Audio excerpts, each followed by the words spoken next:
देशामध्ये लॉकडाऊन लावण्याचा सरकारचा कुठलाही विचार नसल्याचं केंद्र सरकारने स्पष्ट केलंय। मोठी बातमी आहे। केंद्रीय मंत्री हरदीप सिंग पुरी यांनी या संदर्भात स्पष्टीकरण दिलंय।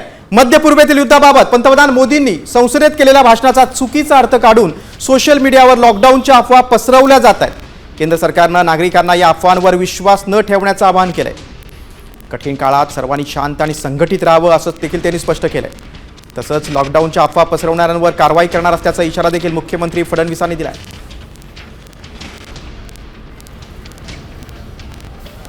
लॉकडाऊन लागणार नाही हे केंद्र सरकारने जाहीर केलेलं आहे। जे लोक अशा अफवा पसरवत आहेत त्या सगळ्या लोकांवर फौजदारी कारवाई केली जाईल।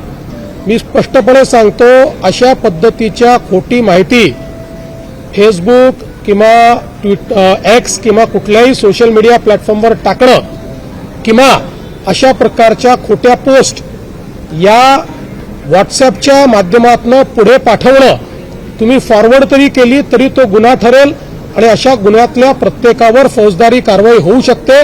त्यामुळे मी सर्वांना या ठिकाणी स्पष्टपणे सांगतोय की खोट्या अफवा पसरवू नका, नाहीतर फौजदारी कारवाईला सामोरं जावं लागेल। बघा, अफवा पसरू नका असं मुख्यमंत्र्यांनी जनतेला आवाहन केलं। दुसरीकडे केंद्रीय मंत्री हरदीप सिंग पुरींनी काय म्हटले बघा।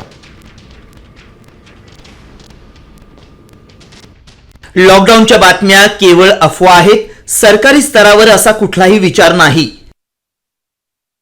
देशात इंधन, ऊर्जा आणि जीवनावश्यक वस्तूंचा पुरवठा विना अडथळा सुरू राहील। जगभरातील ऊर्जा संकट आणि पुरवठा साखळीतील बदलांवर सरकारचं बारीक लक्ष आहे। कुठल्याही जागतिक आव्हानाला सामोरं जाण्यासाठी भारत पूर्णपणे तयार आणि सक्षम आहे। भारतानं यापूर्वीही जागतिक अनिश्चिततेच्या काळात आपली ताकद सिद्ध केली आहे। यापुढेही आपण योग्य वेळी सक्रियपणे आणि समन्वयानं पावलं उचलत राहू।